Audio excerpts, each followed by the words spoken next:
There was a ballot that was rejected first. Live mula sa GMA Network Center, ito ang 24 Oras. Nakalabas na ng Philippine Area of Responsibility ang bagyong Mirasol na tumawid sa Luzon. Pero isa na naman bagyo ang inaasahang lalapit sa kalupaan. Yan ang bagyong Nando na posibleng maging super typhoon sa mga susunod na araw. Ayon sa Pag-asa, posibleng magtaas ng hanggang wind signal number 5 sa ilang lugar. Ang latest sa bagyo at ang posibleng mga daraanan nito, abangan maya-maya lang.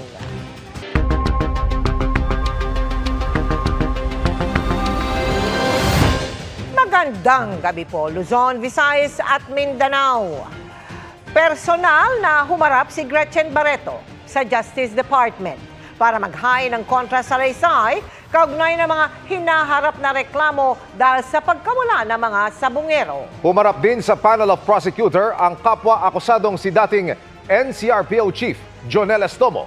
Wala pa silang kontra-salaysay ng negosyanteng si Atong Ang. Ayon sa kampo ni Ang, kulang-kulang ang mga ebidensya at dokumentong ipinadala sa kanila ng PNP. Nakatutok si Salima Refran.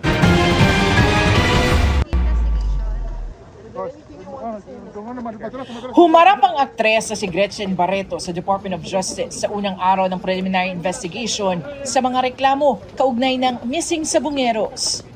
Do you think this investigation will be fair? I trust. Pinangalanan si Barreto ng whistleblower na si Julie Dondon Patidongan bilang isa sa mga sangkot sa kaso ng pagkawala na mahigit 30 sabungero mula 2021 hanggang 2022. Matipid naman sumagot si Barreto. Nagtitiwala po ba tayo sa proseso? Tayo po ay naniniwalang lalabas ang totoo. Ano pong gusto nyong sabihin po sa publiko? Nothing for now. Yes. Thank you. Ang akusasyon, kasama umano si Barreto sa Alpha Group ng negosyanteng si Atong Ang na nagpasyang ipaligpit umano ang mga nawawalang sabungero. The accusations against Ms. Barreto stands on nothing. And if you look at the complaint affidavit, it's actually recognized. The accusations against her are actually recognized as allegations, unsubstantiated, unproven, and at the end of the day, incredible, and made by a witness who also himself lacks credibility in this respect. We believe that if justice is to be followed, the complaints against Ms. Barreto should be dismissed. Kasama ni Barreto sina Ang, dating NCRPO Chief Jonel Estomo at 60 iba pa sa mga reklamong multiple murder, kidnapping with serious illegal detention at iba pa. Sa kanila, tanging si Barreto lamang ang nakapagsumite ng kontrasalaysay. Paliwanag ng abogado ni Ang, kulang-kulang daw ang mga ebidensya at dokumentong ipinadala sa kanila. Yung pinadala sa aming 7 folder, dapat may nakasama na 7 USB. 7 USB na may mga lamang data na may relevance dun sa inaakusa sa mga respondent. Lumalabas ho kanina na hindi na isama yung 7 USB na yon. Aming inutusan ang PNP na isubmit yung mga sinasabing USB kasi hindi kumpleto ang unang naibigay. So ngayon, nangako ang PNP sa 29, magsasubmit sila ng mga USB na hinihingi ng mga respondent sa kasong ito. Humarap naman si Estomo sa panel of prosecutors pero hindi pa nagsumite ng kontrasalaysay. What do you want to say about this po? Ano po ang gagawin niyo po ngayon dito, sir? No comment, ma. Nakatakda ang susunod na preliminary investigation sa September 29. Samantala, itinanggi ng kampo ni Ang na may kinalaman sila sa tangkang panunuhol umano sa kamag-anak ng nawawalang sabungerong si John Claude Inonog para iatras ang kaso. Punto ng kampo ni Ang, hindi pa naman daw akusado si Ang sa kasong yun. Paano ibibintang kay Mr. Ang isang bagay na hindi naman siya ang akusado dun sa kaso na inaareglo?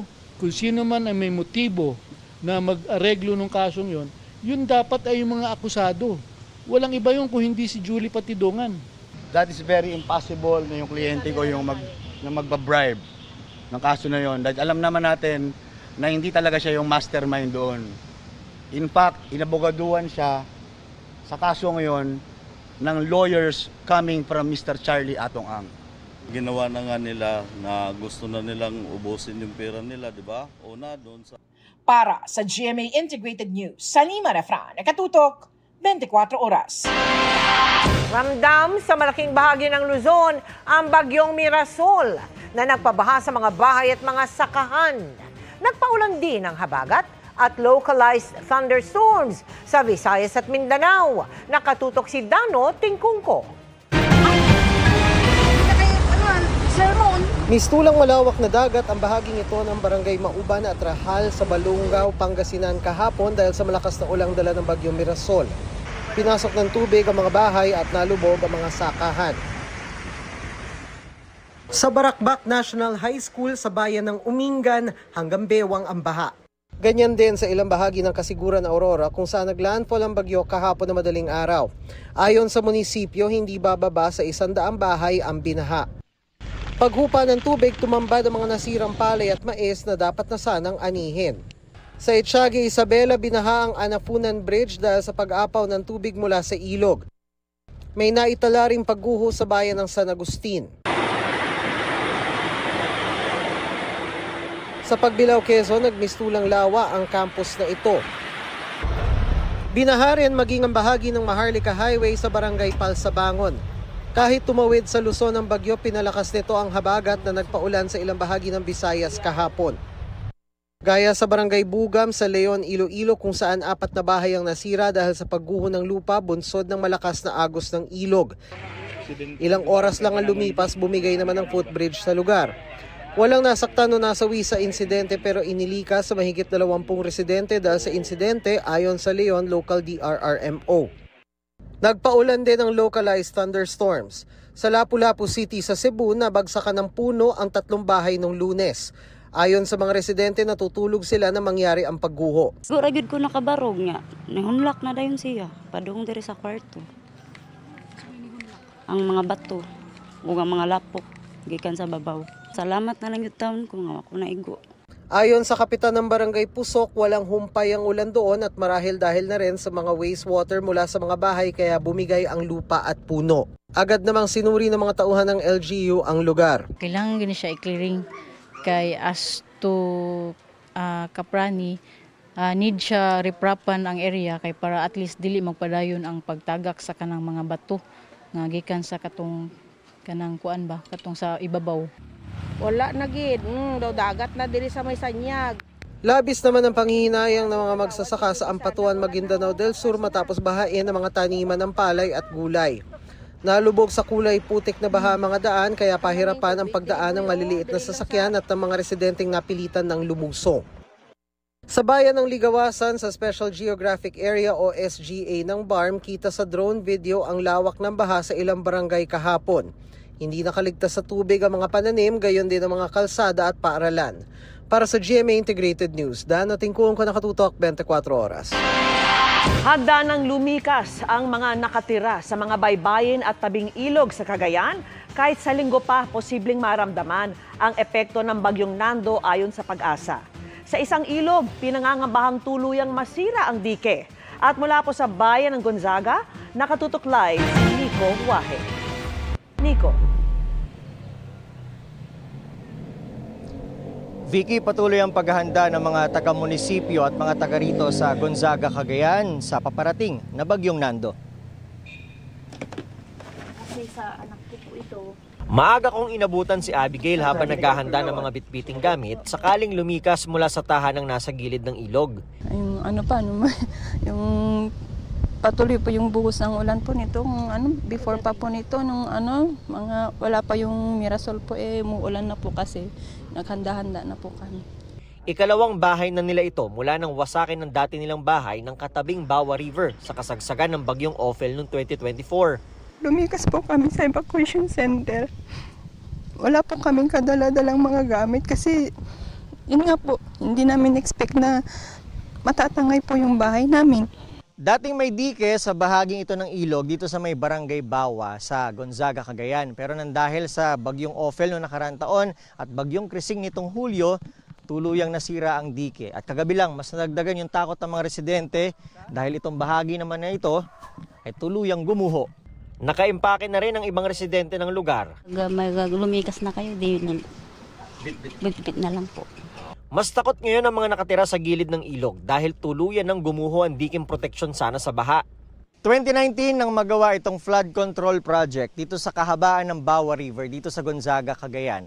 Pero nitong taon lang matapos ang ilang bagyo, nasira ang ilang metro nitong bahagi ng flood control project. Ang pinakabago ay ang bahaging ito. Matapos ang sunod-sunod na pag-uulan at malalakas sa pag-ulan kagabi, ito na ang nangyari. Kinain na ng ilog itong bahaging ito ng flood control project. Kagabi sir, lakas ng ulan. Tapos bandang mga 12 siguro sir, nung nakita namin ganyan na. Nag-alalaglagan na yung mga tinabon dati sir na nung nakarang buhangin yata yun sir. Market na naman po kami dyan. Kot po yung tunog ng rumaragasang tubig. Ilang bagyo na kasi dumaan wala man lang inaasikaso. Ayon sa barangay, nakipag-usap na sila sa munisipyo para magawa ang dike. Baka simulan na po nitong 2026 po. Yun lang po naman ang sabi sa amin. So umaasa kami na sana po matuloy na. Dinet na naman namin ang munisipyo na naghahanda ng mga solar panels na ilalagay sa mga evacuation center. Nakapag-pack na rin sila ng mga paunang relief goods at hygiene kits. May mga lutuan na rin para sa evacuation centers. Bantay sarado rin ang mga nasa coastal areas at tabing ilog. Kumbaga island barangay na surrounded by water kasi yan, Babuyan Channel, saka Bugay Lagoon and Mission River. Saka buhanginan kasi yan, hindi walang mataas na parte siya.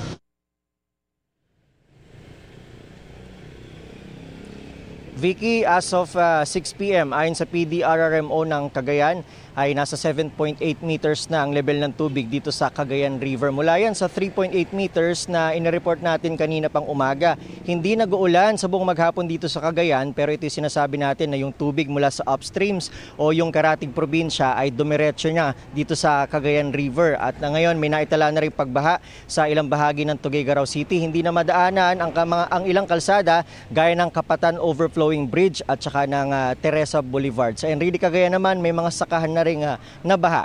At ang critical level nitong Cagayan River, Vicky, ay nasa 9 meters. Yan muna ang latest mula sa lagay ng panahon dito sa Gonzaga, Cagayan. Balik sa iyo, Vicky. Maraming salamat sa iyo, Nico Wahe.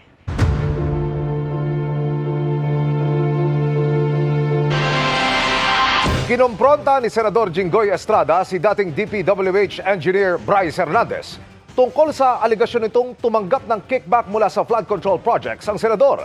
Kaugnay niyan, itinanggi na may-ari ng construction company na iniuugnay ni Hernandez kay Estrada na pumunta siya sa Senado para maghatid ng pera. Nakatutok si Mav Gonzalez. Ilang upuan lang ang pagitan ni na Senador Jinggoy Estrada at dating DPWH Bulacan 1st District Engineer Bryce Hernandez nang kumprontahin ng Senador si Hernandez sa akusasyon nitong tumanggap si Estrada at Senador Joel Villanueva ng kickback sa flood control projects. Sinabi mo sa testimony mo sa House na binigay mo ang pera kay D.E. Henry Alcantara at siya ang nagsabi sa'yo na bibigyan daw niya ako. Is this correct? Wala pong specific na sinabing ganon, Your Honor. Pagkatapos mo ko dinurog sa House, ngayon wala ka specific na sinabi. Sa pagdinig ng Kamara, sinabi ni Hernandez na isang staff umano ni Estrada na nagngangalang Beng Ramos ang nagdala ng obligasyon o lagay mula sa WJ Construction matapos makakuha ng proyekto sa Bulacan. Itinanggi ni Estrada na may staff siyang Beng Ramos. Paano niya malalaman ng staff ko si Beng Ramos? How will he know? Hindi ko rin po alam. Yun lang po ang sinabi sa akin ni Boss Henry. Kaya po nagkaroon po kami ng connect ni Ma'am Beng Ramos at si Ma'am Mina. Mr. Bryce, masyado ka na nagsisinungaling eh. Ang pakilala kay kay Ma'am Mina and Ma'am Beng is staff po ni Sen Jinggoy. Pero hindi po specifically sinabi ko na yung proponent is para po kay Senator Jinggoy. Hindi po. Ibang projects po yung sinasabi ko na nakatag po kay Senator Jinggoy. Hindi po yung specifically noong 2022. Ang tinutukoy niyang boss ay si dating DPWH Bulacan 1st District Engineer Henry Alcantara. Pero itinanggi rin nito na nakatanggap siya ng pera para ibigay sa politiko. I-respectfully deny po yung sinasabi niya na binigay niya po sa akin na may mga ganun pong issue, Your Honor. So tama si Senator Lacson, the burden of proof lies with you, Mr. Hernandez. Kasi tahasan mo sinabi sa House of Representatives at kinundinan naman ako ng taong bayan. Hindi inimbita sa pagdinig si Ramos for humanitarian reasons dahil may stage 4 cancer ito. Dumalo naman si Mina Jose ng WJ Construction. Nilinaw ni Jose na siya ang ka-message ni Hernandez at hindi si Ramos. Kaibigan daw niya si Ramos na siya raw nag-refer sa kanya kay Hernandez para sa isang joint venture na hindi naman natuloy. Sa ipinakitang text messages ni Hernandez, may ide-deliver umano si Jose. Sa message mo nung December 11, which was a Sunday, may sinasabi ng isang delivery. Tama po ba? Yes po. Ano ito? Para saan at para kanino? I meant by delivery po are the documents na hinihingi niya po for the processing po ng joint venture. I have never given nor received any money from any public official or government employee, including this Mr. Bryce Hernandez. Thus, I strongly deny his accusations. Pero nanindigan si Hernandez na nagbigay ng obligasyon si Jose. Ano yung obligation na yon? Pera? Pera para po. kanino? Lagay? Ano yung context ng obligation? Pera po siya para sa proponent. Ano ibig sabihin? Lagay para sa proponent? Yung advance po. Opo. Advance para sa parang proponent? bayad po para dahil nakuha na yung project na yun. Mrs. Jose? Your Honor, I don't know what he was talking about. Nitong August 19, nakuna ng CCTV si Jose na dumating sa Senado para magtungo sa opisina ni Senador Erwin Tulfo. Pero bago nito'y dumaan muna siya sa opisina ng Blue Ribbon Committee kung saan staff si Ramos. Meron po kasing problem yung terrace ni Senator Erwin na binabaha po siya, lalo po pag umuulan. So, ako po yung na-refer na contractor nung staff niya na kung pwede po tingnan namin gawa ng solusyon and mag-suggest po kami sa kanya. Upon learning her name was mentioned by Engineer Bryce, we immediately requested to cancel all contracts with WJ para nagamit po yung opisina ko para dumaan po siya sa broom kung ano man yung kanyang business doon. Paglilinaw ni Jose, hindi siya pumunta sa Senado para magbigay ng pera. So hindi mo kilala si Senator Jinggoy at hindi ka nagdala ng pera sa kanya? Hindi po. Kahit po kay Bryce, wala po akong dinalang pera. Okay. So talagang safe ka na. Please, continue. Did you ever see Alcantara handing money over me? To me? I don't think so. Meron ba? May nakita ka ba? Sagutin mo lang, yes or no, may nakita ka ba? Wala po. Okay. That's all, Mr. Chair. Sabi naman ni Hernandez, hindi niya alam kung sino ang proponent o mambabatas na nagpasok ng flood control projects. Ang boss daw niya dati na si Alcantara ang nakakaalam nito. Respectful din na, Your Honor. Hindi ko nga po kilala itong pangalan to, Mina. At yung Beng Ramos po, alam ko po, nung nagtatanong nga po ako, sila po magkakilala niya. May ipinakita namang bagong text messages si Hernandez mula December 10, 2022 na magpapatunay umanong nagdala ng pera sa opisina nila ang WJ Construction. Meron po akong follow-up na text message po na nag-confirm na nagdala po it's either Ma'am Beng or Ma'am Mina sa office. Dinala po dun sa administrative officer namin noong time na yon. Meron po akong text message na yun. Galing po sa Chief of Staff ni Boss Henry Alcantara. Kinonfirm po na nakapagdala na ng obligasyon. Sa screenshots, sinabi ng Chief of Staff umano ni Alcantara na nakuha na sa administrative officer nila yung pinadala nila Beng Ramos. Nag-text ito ulit matapos ang ilang araw kung ipapasabay na raw ba yung kay Beng Ramos. Sabi raw niya, sige, ipasabay na. Anong context yan? Yung pera po na dinala nila Beng Ramos. Anong project yan? Your Honor, nakalimutan ko ng specific anong project to, ng 2022. Pinutol muna ni Senador Ping Lacson ang usaping ito habang wala raw kumpletong detalye si Hernandez. Para sa GMA Integrated News, Mav Gonzalez, nakatutok, 24 oras. Good evening mga kapuso! Ready na bang maki-get-out ang mga pinalaki ng sex bomb? Well, this December, muli silang magsasama para sa isang concert filled with nostalgia. Makichika kay Nelson Canlas.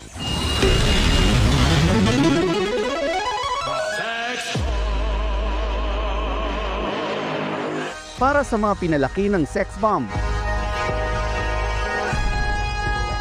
Nalaban lang ng laban at di bumabawi. May regalo sa inyo ang OG girl group ng bansa. Sumayaw sumunod sa sex bomb dahil sama-samang maghahalo kay ube at spaghetting pataas at pababa ang sex bomb girls para sa kanilang upcoming concert sa December 4. Thankful sila na kahit mahigit 2 dekada na ang nakakaraan, marami pa rin sa mga Pinoy from all over the world ang hindi makalimot sa kanilang mga kanta. Sana yung legacy na iniwan ng sex bomb noong 2000, nakasabay namin ng mga millennials, maipasa sa Gen Z hanggang Gen Alpha. Hindi man sila magkakasama na ngayon, marami ang nangibang bansa at hindi na nagpe-perform ang ilan. Pero sa photoshoot nila kamakailan, parang nag-time travel to year 2000 nang mapagsama-sama sila. Tawanan at asaran pa rin ang girls. Every Christmas party, lagi namin siya pinag-uusapan, lagi namin siya pinagkukwentuhan. Until this year talaga, actually last year no, nag-usap na tayo. Oh, last year. Sabi niya, tara na. Sa silver anniversary ng Sex Bomb, pupunuin daw nila ang kanilang reunion concert ng hit songs, killer dance moves, and a little bit of nostalgia. Kasi, ang tagal na. It's about time, no? Oo, ito na talaga eh. Ang daming pagkakataon na gustong mabuo ito, ang grupo. Pero ngayon lang talaga dahil sa mga... dahil number 1 sila. Sila talaga yung kumontak sa amin para gawin na natin to. Kasi tumatanda na ako eh. Ayan na, hindi ko na sinabing kayo tumatanda na ako eh. Baka hindi na ako makapag-split. Nelson Canlas updated sa Showbiz Happenings. May natagpo ang marijuana sa basurahan sa palikuran ng NAIA Terminal 2. Tinangka mo itong ipuslit. Nakatutok si Marisol Abduraman.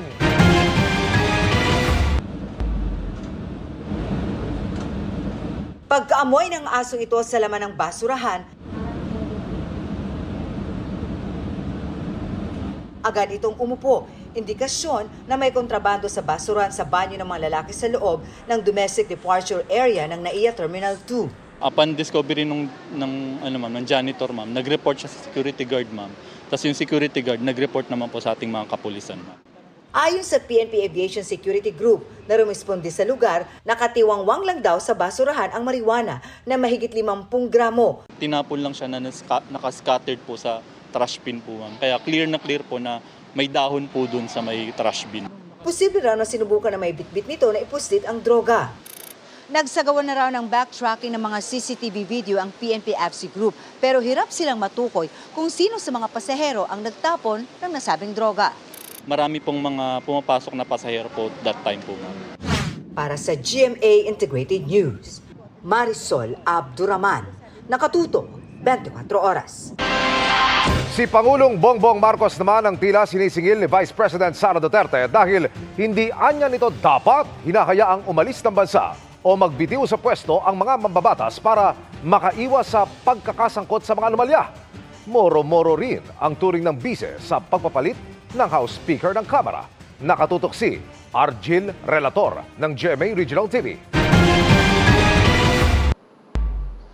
Sa pagbabago ng liderato sa Kamara matapos magbitiw ni Leyte Representative Martin Romualdez at pinalitan ng bagong upong House Speaker na si Faustino D. III ng Isabela, binatikos ni Vice President Sara Duterte ang pagkakapili sa bagong mamumuno sa Kamara dahil kagrupo pa rin daw ito ni Romualdez, pati ang kapwa Isabela Congressman Tony Pet Albano. Matalik na magkaibigan si Tony Pet Albano at si Martin Romualdez. Nakasama ko sila sa kasal ng anak ng isang senador. Si Congressman D, kung mapapansin nyo, lagi lang yan nakadikit kay Congressman Rudito Albano. Paniwala ng bise, moro-moro lang ang nangyaring pagpapalit ng House Speaker. So yung pagpapalit nila ng Speaker dyan ay para lang yan masabi ng mga tao na meron silang ginawa sa House of Representatives sa reklamo at sa galit ng mga tao. Pero ang totoo niyan ay sila lang din yan Grupo lang din yan ni Martin Romualdez, ni Sandro Marcos, and of course, syempre, papunta na rin yan kay BBM. At sila lang din ang nagplano kung anong gagawin nila sa 2026 budget because this is all about, number one, the presidential elections of 2028 and the budget of 2026. Kasi inubos naman na nila yung 2025, di ba? Nasa gitna ngayon ang Kamara ng investigasyon sa maanumalyang flood control projects kung saan damay ang ilang kongresista. Isa sa mga kinalampag para magpaliwanag ang dating chairman ng House Appropriations Committee na si Ako Bicol Party List Representative Zaldico na inakusahang pasimuno ng mga bilyon-bilyong pisong insertions sa budget na napunta umano sa maanumalyang mga proyekto kung saan may nakakuha ng kickback. Nasa Amerika ngayon si Ko dahil nagpapagamot umano. Kaya puna ng Vice kay Pangulong Bongbong Marcos. Hindi niya dapat hinahayaan yung mga congressman na basta na lang umalis ng bansa o basta na lang mag-resign to evade accountability doon sa mga nakita natin na pag-chop-chop ng budget natin at pagkuha ng pera ng bayan para bumili sila ng mga properties, bumili sila ng mga jets, bumili sila ng properties abroad. Hinihinga namin ng reaksyon ang Malacanang at sina Speaker D at Representatives Romualdez at Albano. Kahapon nasa Senado si VP Sara kung saan pinuntahan niya ang mga kaalyadong senador na sina Senador Rodante Marcoleta, Bato de la Rosa, Amy Marcos at Bongo. Hindi na sinabi ni Duterte kung ano ang kanilang napag-usapan. Wala man kaming chismis na pinag-usapan doon sa loob ng opisina ni Senator Marcoleta. Lahat yun ay katotohanan. Mula sa GMA Regional TV at GMA Integrated News, Orgil Relator, nakatutok 24 oras. Sinagot ng palasyo ang pahayag ng bise na hindi dapat hinayaang umalis ng bansa o mag-resign ang mga congressman para takasan ang accountability. Ayon sa palasyo, dapat alam ng bise na ang pagbiyahe ng mga mambabatas ay sakop ng House Speaker o ng Senate President at hindi ng Pangulo dahil may separation of powers. Maliban diyan, wala naman anyang hold departure order mula sa Korte. Ipinag-utos ni Agriculture Secretary Francisco Tiu Laurel ang pag-audit ng farm-to-market road projects mula 2021 hanggang 2025. Kasunod po yan ng investigasyon ng administrasyon sa maanumalyang flood control projects. Bagaman tukoy at validated naman anya ng DA ang mga proyekto, DPWH ang nagkomisyon, nag-bid out at gumawa ng mga ito. Ayon kay Tiu Laurel, dapat makumpleto ang audit bago matapos ang taon at ire-report niya sa Pangulo sakaling may makitang anomalya.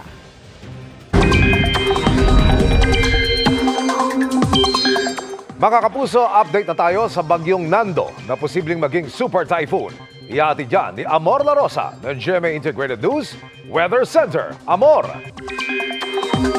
Salamat, Emil. Mga kapuso, pagkatapos nga ng bagyong Mirasol, nagbabadya namang manalasa ang bagyong Nando na posibleng lumakas bilang super typhoon sa mga susunod na araw. Mabilis update muna tayo dito po sa bagyong Mirasol na nasa labas na nga ng Philippine Area of Responsibility. Lalo pa po itong lumakas bilang tropical storm na meron ng international name na Mitag. Tuloy-tuloy na po ang paglayo niyan sa Pilipinas at sunod naman po tinutumbok ngayon ang southern China.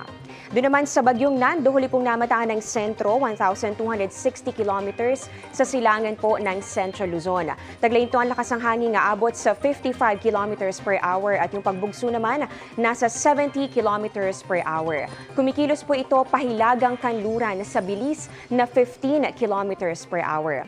Sa latest track na inilabas po ng Pag-asa kanina, patuloy po nakikilos itong bagyong Nando. Yan po ay pa-northwest o di kaya naman po ay west-northwest sa mga susunod na oras. At pagsapit po ng weekend, mas magiging pakanluran na po yung pagkilos niyan at mas lalapit na dito sa may extreme northern Luzon. At mga kapuso, dahil mabababad pa po ng matagal dito po po sa dagat. Ayan po, makakakuha pa po yan ng maraming moisture, lalakas pa ang bagyong Nando at may chance nga na maging super typhoon ayon po sa Pag-asa. At kapag po naging super typhoon po yan, posibleng umabot yung babala sa signal number 5. Posible rin po itong maglandfall o di kaya naman po dumikit dito po yan sa bahagi ng Babuyan Islands sa Lunes ng gabi. Pero mga kapuso, hindi lang po yung mga taga Babuyan Islands ang dapat pong maghanda. Dito kasi sa tinatawag po natin na area o cone of probability ay pasok po dyan itong Batanes. Ganun din, ito po nga iba pang bahagi ng Cagayan Valley, pati po ang Cordillera Region, Ilocos Region at ilang bahagi ng Central Luzon. Ibig sabihin kung sakali man po na umangat ng konti o di kaya naman bumaba po yung pagkilos nitong bagyong Nando, pwedeng ito pong mga lugar na sakop ng area of probability yung matamaan o madaanan ng bagyong Nando. Pero posible pa namang magkaroon ng mga pagbabago sa mga susunod na oras o sa mga susunod na araw. Kaya po tutok lang sa updates. Sa ngayon, may kaunting epekto pa rin dito sa ating bansa yung buntot ng lumabas na bagyong Mirasol. Ito po, humahampas pa rin yung mga kaulapan yan sa ilang bahagi ng Northern Luzon. Pero pwede namang mabawasan na yan kapag lalo pang lumayo itong bagyong Mirasol. Meron pa rin po tayong umiiral na hanging habagat o yung southwest monsoon na posibleng hatakin at palakasin nitong bagyong Nando habang lumalapit po yan dito sa ating landmass. Ibig sabihin, sa mga susunod na araw, yung combined effects nitong bagyong Nando at pati na rin po ng enhanced o yung pinalakas na habagat magdudulot po ng mga pag-ulan sa malaking bahagi po yan ng ating bansa. Base po sa datos ng Metro Weather, umaga bukas kung meron man po mga pag-ulan ay mga kalat-kalat na ulan lamang po yan at mga panandalian. Pero pagsapit po ng tanghali, hapon at ganoon din sa gabi, halos buong Luzon na po ang makakaranas ng mga pag-ulan. At nakikita po natin mula po dito sa Northern and Central Luzon, Calabarzon, Mimaropa at Bicol Region, malawakan po yung mga pag-ulan at merong mga malalakas. Dito naman sa Metro Manila, pwedeng may mga pag-ulan na po sa ilang lungsod umaga pa lang, pero mas malawakan po at pwedeng maulit po yung mga pag-ulan pagsapit po yan ng hapon o kaya naman ay sa gabi. Sa mga kapuso naman natin sa Visayas at Mindanao, mas maraming pag-ulan din ang dapat po paghandaan pagsapit po ng hapon at ganoon din sa gabi. May mga malalakas sa pag-ulan dito po yan sa may eastern at pati po sa western Visayas at ganoon din dito sa halos buong Mindanao. Nakikita po natin may heavy to intense rains kaya maging alerto pa rin sa banta ng mga pagbaha o pagguho ng lupa. Yan muna ang latest sa ating panahon. Ako po si Amor La Rosa para sa GMA Integrated News Weather Center. Maasahan anuman ang panahon. Out and about si Shuvi Estrada sa dami ng kanyang showbiz commitments. Kabilang ang racket sa Japan with Will Ashley and Ralph De Leon. Isa na rin siyang Choose Good Ambassador at nakibahagi pa sa International Coastal Cleanup Day. Makichika kay Nelson Canlas. Mula sa magazine covers hanggang endorsement launches, pag-guest sa podcast tulad ng I Listen with multi-awarded broadcast journalist and host Cara David, pati ang shoots ng mga serye at pelikula. Shuvi Estrada is definitely one of the busiest actors today. Kamakailan lang, nagpunta pa siya sa Land of the Rising Sun kasama ang kanyang PBB housemates na sina Will Ashley at Ralph De Leon, kung saan nakapag-food trip sila at pictorial pa ng nakakimono. With Japan, natutunan ko doon yung sarap pala ng beef nila. Masaya lang ako sa opportunity and the moment I opened my eyes, landed in Japan, doon ko talaga nasabi na I made it. Kasi it's just my dream country. And then after that, the Thailand, which I've experienced more happiness, genuine connection with my team. Mas nag-enjoy ako. Parang work didn't feel like work at all. Proud naman si Shuvi sa kanyang first ever horror movie mula sa GMA Pictures at Mentor Production collab na Huwag Kang Titingin.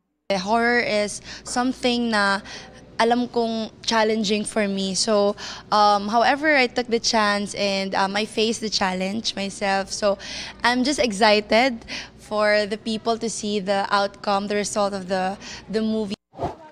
Bilang Choose Good Ambassador ng Environment and Nutrition, nakibahagi si Shuvi sa kick-off ng International Coastal Cleanup Day sa Las Piñas, Parañaque Wetland Park. Nakibahagi dito ang volunteers kabilang na ang mga mula sa Kapuso Network at Pangkat Shuvi. Umabot ng 787 kilos ang kabuuan ng timbang ng nakolektang basura. Nelson Canlas, updated sa Showbiz Happenings. Iniimbestigahan ng NAPOLCOM ang mga pulis na nahuli na may mga bitbit na mga bag matapos ang drug operation at tila nakiusap pa sa may-ari ng CCTV na nakakuha sa kanilang video. Sila rin kasi ang mga sangkot umano sa isang iligal na pag-aresto at pangingikil sa Maynila kamakailan ayon sa isang biktima. Nakatutok si June Veneracion. Iniimbestigahan ng NAPOLCOM ang anti-illegal drug operation na ito na nakuha na ng CCTV noong June 20. May dalang bag kasi ang mga pulis habang kasama ang inaresto nilang sospek. Pero nang napansin ng isang pulis ang CCTV sa dinaraanan nila, kinalabit niya ang kasama sabay turo rito.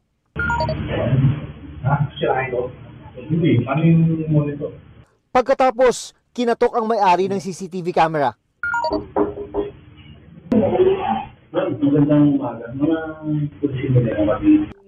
Hindi malinaw ang audio, pero tila may pakiusap ang mga pulis tungkol sa kuha ng CCTV. Kahit sino lumapit sa ha, kami pulis na kami ha.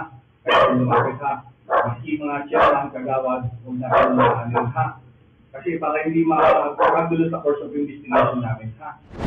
Isa sa inaalam sa investigasyon ng NAPOLCOM ay kung bakit maraming dalang bag ang mga pulis pagkatapos ng operasyon. I-reviewin din natin, di ba? Kasi meron naman silang reports na gagawin. Kumusta yung inventory nila. Kasi yung mga titingnan natin, parang mga madami din silang mga dala-dala. May sariling investigasyon na rin ang Manila Police District base sa videong kumakalat ngayon sa social media. Kung may magre-reklamo dyan, we encourage na pumunta rito para mag-lodge ng formal complaint. Hindi pwede kasi sa social media lang. Pero ang nakapukaw talaga sa interes ng NAPOLCOM ay lumalabas sa mga sangkot sa insidente ng June 20 ay mula rin sa kaparehong grupo ng mga pulis na nasa likod naman ng isa pang kaso na kanilang iniimbestigahan. Ito yung questionable umanong anti-illegal drug operation sa Sampaloc, Maynila. September 9, nang makuna ng CCTV ang pagdampot sa dalawang lalaki na napag-alamang mga delivery rider. Pero kinabukasan, September 10, idineklara silang inaresto sa police records. Kabilang sa dinampot si Nicole Owen Solieza na pinalaya ng piskalya kasabay ng utos na imbestigahan pa ang kaso. Nang ipakita sa kanya ang June 20 CCTV video, nakilala niyang sila rin ang dumampot sa kanila.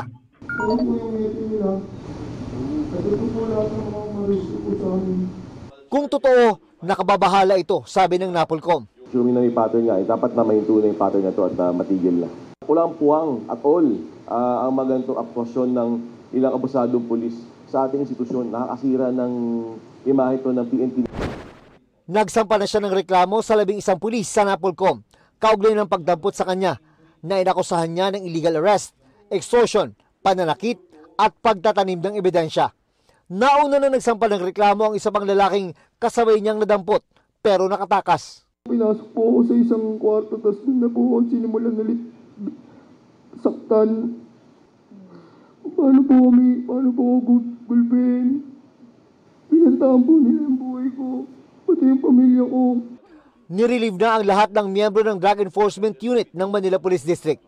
Sinusubukan pa naming makuha ang panig ng mga inaakusahang pulis. Para sa GMA Integrated News, June Veneracion, nakatutok, 24 oras.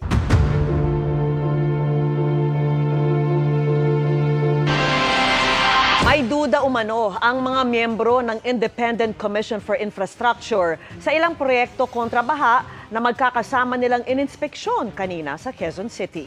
Nakatutok si Joseph Morong. Tila barado ang lagusan ng tubig sa drainage system na ito sa Barangay Tatalon, Quezon City na ininspeksyon ng Independent Commission for Infrastructure o ICI kanina. 48 million pesos pa naman ang halaga ng rehabilitasyon ng drainage. That's the part of the drainage. Walang kanal, wala ka man lang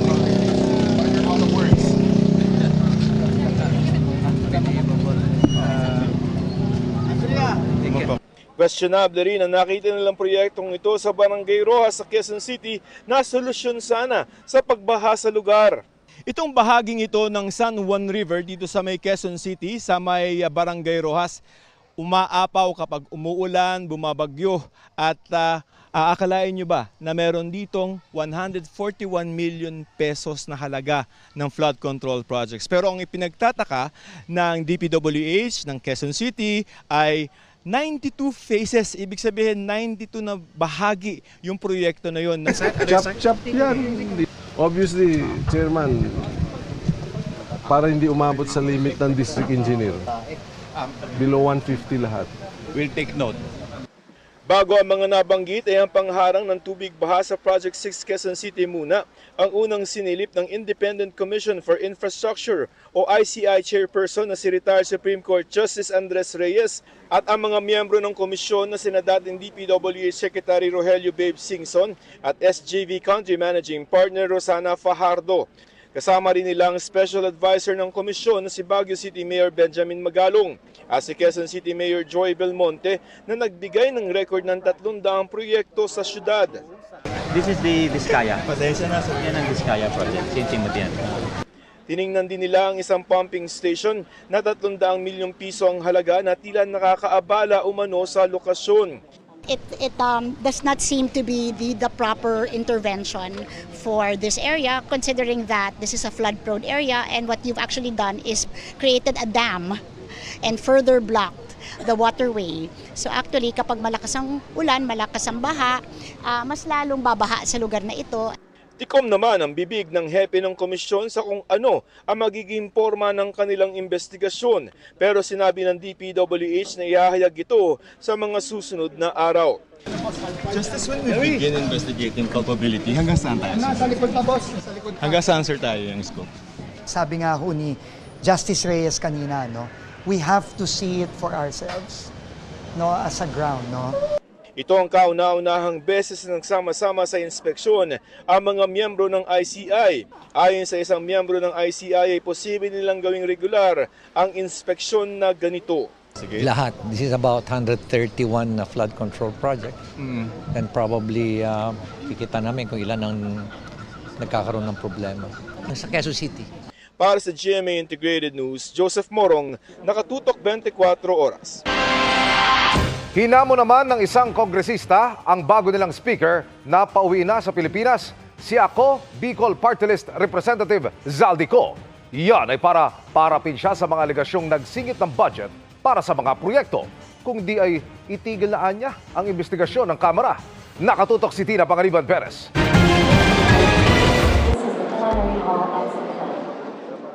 Mula na magbukas ang 20th Congress noong July 28, hindi pa nakikita sa sesyon o sa mga pagdinig si Ako Bicol Party List Representative Elizaldico matapos magtungo sa Amerika para mag-medical leave. Si Ko ang dating chairperson ng House Appropriations Committee na inaakusahan ni Representative Toby Chanco na nasa likod umano ng mahigit 13 billion pesos na insertions sa 2025 national budget. Kasunod ng pagbibitiw ni Representative Martin Romualdez bilang House Speaker, sa gitna ng flood control projects controversy, si Ko dapat daw umuwi na at magpaliwanag. I think he should come home and face the allegations against him. Sir, they are too severe and it's dragging the house in the mud. If not, would that be enough for him to face the ethics committee? It might be. Yes. I mean, there's a precedent for it when Kong Arnie Teves did the same. Yeah, kung may isang bagay na makakapagbalik ng tiwala ng tao sa House of Representatives, yun ang number one, no? Hindi tayo makakaiwas ng ganyan. Kasi hanggat hindi siya pinauuwi, ang impression ng tao, ang isip ng tao ay pinoproteksyonan siya ng House of Representatives, di ba? I think the first thing to do is ask him for his medical certificate, di ba? So malaman natin life-threatening ba yung kanyang medical condition. Kung hindi naman life-threatening yung kanyang medical condition, wala naman siyang dahilan para hindi umuwi. Si Ko ang nagtatag ng kumpanyang SunWest Inc. kasama ng kanyang kapatid na si Christopher Ko. 20%. Ang SunWest ay kasama sa 15 contractor na tinukoy ni Pangulong Bongbong Marcos na naka-corner sa 20% ng pondo para sa flood control projects mula 2022 hanggang 2025.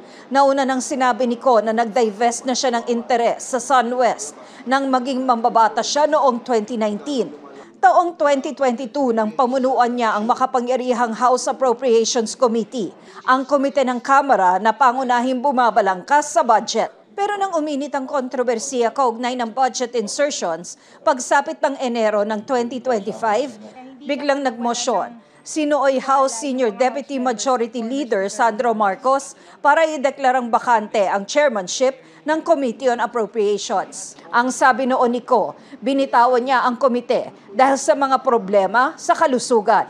Pagsapit ng Hulyo, sa kanyang State of the Nation address, ipinag-utos ni Pangulong Marcos ang investigasyon sa mga flood control project.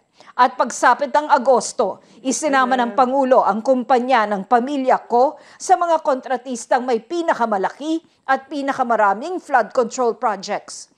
Dati nang iginiit ni Ko na walang basehan ang mga bintang laban sa kanya na pawang sabi-sabi lang daw at pamumulitika para lokohin ang publiko at ilihis ang pananagutan.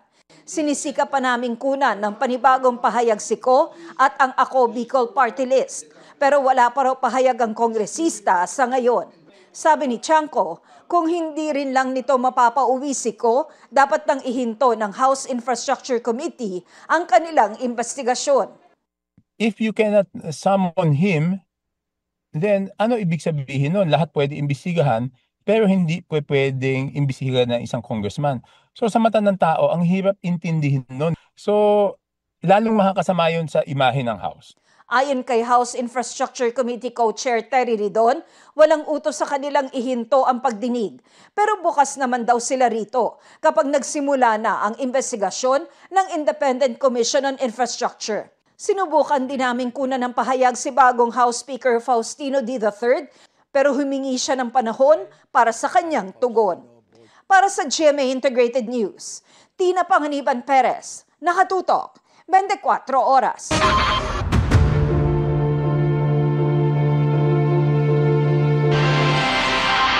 Nagsisinungaling umano, kaya ipinasight in contempt si Pacifico Curly Discaya at dating DPWH District Engineer Henry Alcantara sa pagdinig sa Senado kaninang umaga at ngayong hapon. Inihabol si dating DPWH Engineer JP Mendoza. Nakatutok si Mab Gonzalez.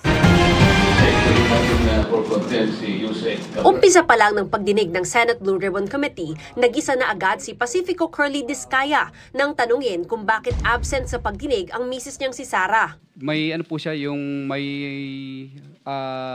heart condition din po siya. Pero nang basahin ni Committee Chairman Senador Ping Lacson ng excuse letter, ang idinahilan pala ni Sara Discaya ay may nakaschedule siyang meeting sa mga empleyado nila. You lied. You lied. Paano ba kami maniniwala sa mga pinagsasabi mo? Humihingi po ako ng pasensya po sa inyo. Wala po akong intention talaga magsinungaling. Cited in contempt si Mr. Discaya habang inisyuhan naman ng show cause order ang misis niya. Cited in contempt din si dating DPWH Bulacan 1st District Engineer Henry Alcantara dahil sa hindi umano pagsasabi ng totoo sa kanyang koneksyon sa Ghost Flood Control Project sa Bulacan. Ayon kay Alcantara, project engineer at implementing section chief ang nakakaalam at unang pumipirma sa proyekto. Sa amin po kasi, pag po nakapirma na po kasi yung mga nasa baba po sa akin, pinipirmahan ko na po yun. Pero sa salaysay ni dating DPWH Bulacan 1st District Engineer Bryce Hernandez, giniit niya na magkakasabwat sila sa modus nila Alcantara, Engineer JP Mendoza at Paul Duya. Hati-hati raw sila pag kumita mula sa flood control projects. Yung project na yan, meron po kaming sharing na pag kumita po, si Boss Henry po merong 40%, ako po may 20%. Si Engineer JP meron po 20% at si Engineer Paul Duya meron din po 20%. Ipinakita rin ni Blue Ribbon Committee Chairman Senador Ping Lacson ang litrato ng tambayan ng Bulacan District Engineers. Kanino yan tambayan na yan? That's a house. That's not within the premises or compound of the DEO, di ba? Kaibigan po ni Boss Henry. Sabi ni Hernandez, naisip nilang gumawa ng ghost projects pero hindi raw niya alam kung sino ang proponent o yung mambabatas na nagpapasok ng proyekto sa budget. Giit ni Alcantara, wala siyang alam sa budget insertions. Nagsusumiti lang daw kasi sila ng wishlist sa regional office ng DPWH pero hindi ito umubra sa mga senador kaya kinontempt siya. Dalawang hearing na itong nagsisinungaling, Sa mga taong sa baba, lahat may kasalanan, ikaw wala. District engineer ka, hindi mo alam na may ghost project. Ide-detain pareho sa Senado sina Alcantara at Diskaya. Humarap din sa pagdinig si Sally Santos na may-ari ng Sims Construction Trading na humingi ng proteksyon mula sa Senado dahil nangangamba raw siya sa kaligtasan niya. Hindi ko po alam na gagawin po nila Engineer Bryce at JP Mendoza po yun. Kasi po syempre po, sila po yung tauhan po ng DPWH. Naniniwala po ako na hindi po nila gagawin yun dahil yung po kasi lisensya ko po, sa pilitan na po nilang iniram po sa akin. Humiling naman ng legislative immunity sina Hernandez at Mendoza. Ibig sabihin nito, hindi magagamit laban sa kanila ang mga isisiwalat nila sa pagdinig. Inherent sa mga committees yung legislative immunity yung tinatawag. Kung meron kayong gusto ipagtapat ninyo. Hindi pwedeng gamitin sa inyo pag sa hearing nyo sinabi. Kailangan mag-tell all kayo kung kayo bibigyan ng legislative. Para sa GMA Integrated News, Mav Gonzalez, nakatutok, 24 oras. Walang ghost project sa Davao City. Yan ay giniit ni Congressman Paulo Duterte bilang tugon sa patutsada ni Congressman Sandro Marcos na malamang hinahanap ni Duterte ang 51 billion pesos na ginastos sa kanyang distrito kaya hindi nagpapakita sa mga sesyon ng Kamara. Sabi ni Duterte, nilinaw na ng DPWH Region 11 na properly accounted for ang 49.8 billion pesos na halaga ng mga proyekto. Dagdag ni Duterte, hindi na siya dumadalo sa sesyon sa Kamara at hindi dahil sa kapabayaan kundi dahil hindi na niya umano matagalan ang katiwalian sa Kamara. Duterte.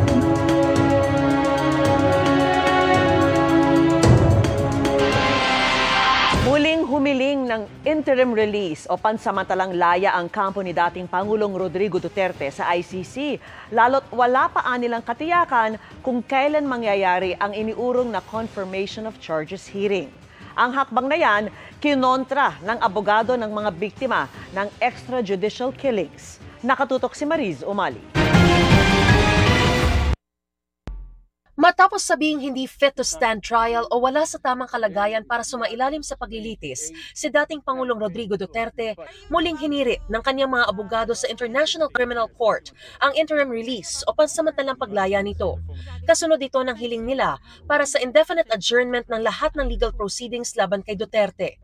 Nauna nang ipinag-utos ang postponement ng confirmation of charges hearing na nakatakda dapat sa September 23. Wala pang katiyakan kung kailan mangyayari yan. Kaya giit ng mga abogado ni Duterte, hindi makatarungang manatiling nakakulong si Duterte habang ipinoproseso ang mga usapin kaugnay ng kanyang kalusugan, lalo na't maaaring magtagal ito. Hindi rin daw makahahadlang sa paglilitis ang interim release at ang bansang tatanggap kay Duterte ay may pananagutang tiyakin ang pagtupad sa mga kondisyon ng ICC. Sinalag ito ng international law expert at abogado ng mga biktima ng extrajudicial killings na si Attorney Joel Butuyan at sinabing hindi dapat ibigay ang interim release na hinihiling nito. They have actually been questioning the jurisdiction of the ICC, so talaga hindi nila tanggap. So bakit sila babalik kung hindi nila tanggap yung jurisdiction ng ICC? Sinabi nga nilang kinidnap pa. Binweltahan din ni Butuyan ang pahayag ng depensa na hindi umano fit si Duterte para humarap sa paglilitis. Aniya, ginagamit lamang nito ang issue ng kalusugan para patagalin ang proseso sa ICC. Sobrang taliwas talaga yung sinasabi ng supposed medical experts na sinasabi ni Attorney Kaufman, no? Saka yung mga sinasabi ng mga anak ni former President Duterte. Kung sinasabi nila na nakakausap nila, nagjo-joke pa nga at nagjo-joke sa kanilang love life, sa kanyang braso at pinag-uusapan nila ang past, present and future. Talagang mentally fit talaga siya to face trial. Nagsumiti rin ang depensa ng 30 panibagong ebidensya sa kampo ng prosekusyon at sa Office of Public Counsel for Victims noong September 5 at 11, kaugnay sa kasong murder at crimes against humanity na kinakaharap ni dating Pangulong Duterte sa ICC. Si Vice President Sara Duterte naman, nagpaplano na raw ng pagbisitang muli sa kanyang ama. Para sa GMA Integrated News, Mariz Umali, nakatutok, 24 oras. Doble aksidente ang sinapit ng isang dump truck sa Taguig. Sa kuha ng CCTV, itotow na dapat ng mas maliit na truck ang dump truck matapos itong madisgrasya dahil nawalan umano ng preno sa General Santos Avenue. Pero hindi pa man nakakalayo, bigla namang kumalas ang dump truck at bumulusok pababa sa 3 bahay. Walang malubhang nasugatan o nasawi sa insidente, pero umaapila ng tulong ang mga residenteng nawalan ng tirahan at ari-arian. Ayon sa mga otoridad, posibleng nabigatan ang tow truck dahil sa buhanging karga ng hinatak nitong dump truck. Nakikipag-ugnayan naman ng pamunuan ng towing company sa mga apektadong residente. Sinusubukan pa naming makuhanan ang pahayag ang kumpanya. From the PBB house to a hotel, muling mapapanood soon ang former housemates ng Pinoy Big Brother Celebrity Collab Edition sa isang panibagong collab project. Ano kaya ang dapat nating i-expect sa muli nilang pagsasama-sama na more than just a reunion? Ichichika yan ni Aubrey Carampel.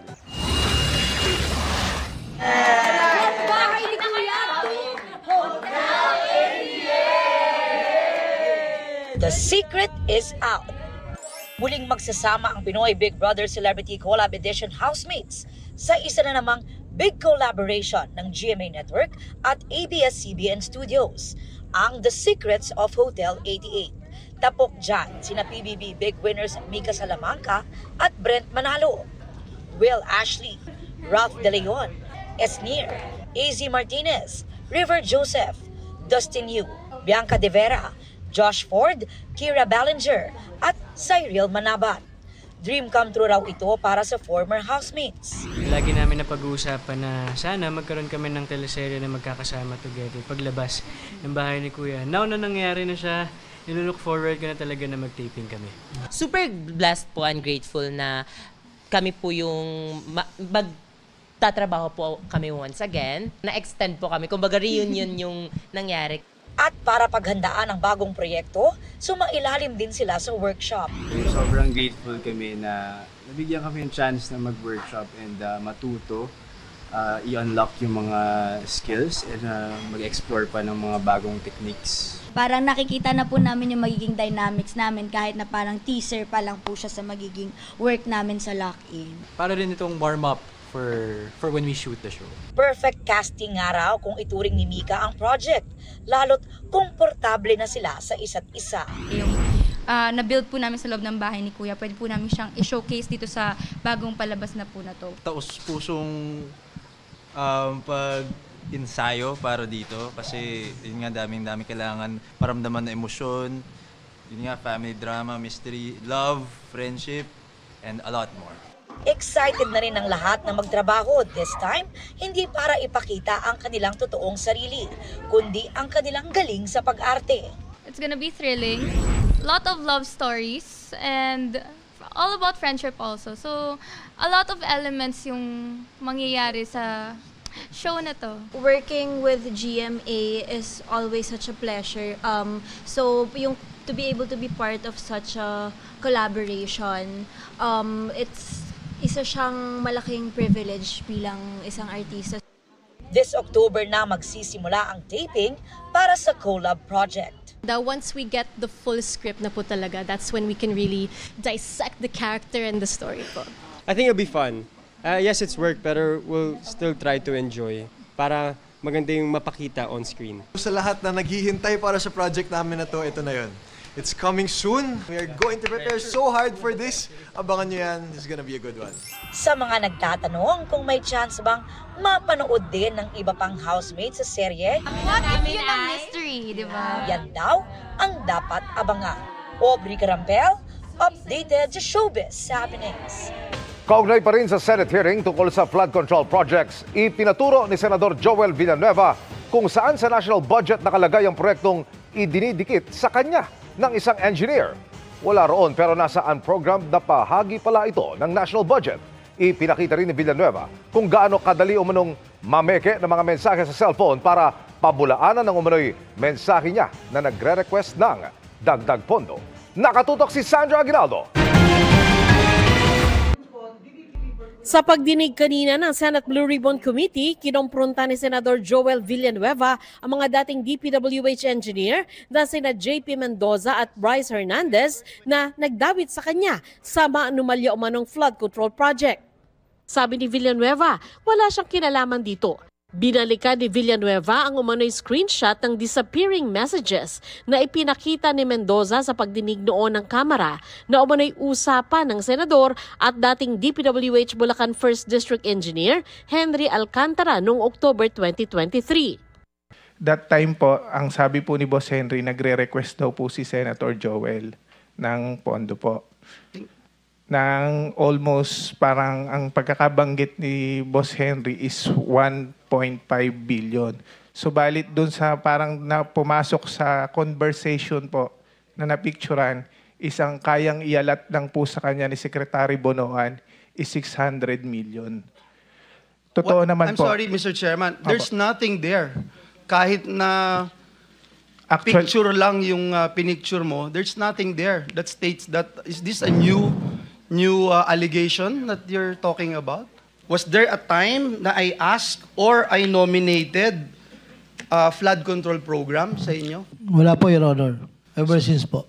Ever since? Wala, Mr. Chairman. Was there a time na naglabi si Senator Villanueva for any contractor na in-endorse, pinakitaan ng pabor, or nilabi sa iyo, Mr. Alcantara? Wala po, Your Honor. Sa pagdinig, ipinakita ni Villanueva kung gaano raw kadali pikein ang mga umano'y usapan sa cellphone. Sa isang demonstrasyon, ipinakita ng senador kung paano siya gumawa ng text exchange para pagmukhaing may nagre-request kay Hernandez na idiin ito si Villanueva. Wala po dito lahat ng binanggit. Kahit yung binabanggit ni JP na nasabi nasaan program, wala po. Yung lahat ng binanggit niyo po doon sa Kamara, wala po lahat. So Mr. Chairman, babanggitin ko lang that a good name is always to be chosen than great riches. Bit-bit din ni Villanueva sa pagdinig ang kopya ng General Appropriations Act at hinamon ng mga dating DPWH engineers na ituro doon ang sinasabi nilang proyekto ng senador dahil wala naman daw ito doon. Pero ayon din kay Hernandez, hindi matatagpuan sa General Appropriations Act ang ilang flood control projects dahil nasa unprogrammed na bahagi ito ng national budget. Yung pinakita niya po pala kanina na unprogrammed ng General Appropriation Act ng 2023, doon po nakasama yung listahan na project po ni Senator Joel. Noong 2023, naging 807.16 billion. Walang listahan, walang nakakaalam. Ang magic nasa DBM po. Nagiging pork barrel to ng DBM eh. Sa totoo lang dahil isasabit sa inyo tapos kayo rin nagde-determine kung anong papasok o anong hindi. Naglabas naman ng litrato si Senador Erwin Tulfo na nagpapakita na naroon si dating Bulacan 1st District Engineer Henry Alcantara sa pagbibilang ng cash sa isang kwarto at nilalagay sa mga kahon. Paano mo mapapaliwanag ang litrato na ito na nandito ka, yung naka-blue na yan, na nagpaparte, ini-impake na yung limpak-limpak na salapi, nilalagay sa paper bag, ito, that's you, right? Or kakambal mo? Yes, Sir Honor, ako po yun. Ikaw ang nag-supervise kung paano i-impake, kanino ibibigay. Definitely, mga naka-karton na yan. Oh. So, alam mo. Yes, Sir Honor. Ayon kay Lacson, ang mga cash isinusugal ng tinaguriang Bulacan Group of Contractors o BGC Boys sa kasino bilang paraan ng money laundering. Sa pagtingin sa isang litrato, isang dating kongresista ang idinawit ni dating DPWH engineer Bryce Hernandez. Hindi, sabihin mo na lang, para kanino itong mas ano malapit po, ito? Ang nakalagay po dyan is Mitch po. Kung hindi po na maling pagkakatanda ko, ang sabi po dyan ni boss, para po kay Mitch Kahayon po yata yun. Si Mitch Kahayon Uy ay dating kongresista at dating opisyal sa DSWD noong Administrasyong Duterte. Kinukuha pa namin ang kanyang reaksyon. Matapos ang pagdinig, diniretso sa Senate Clinic ang kontratistang si Sally Santos matapos mahilo pero pinayagan na din itong makaalis. Para sa GMA Integrated News, Sandra Aguinaldo, nakatutok, 24 oras. At yan ang mga balita ngayong Huwebes, 78 araw na lang, Pasko na.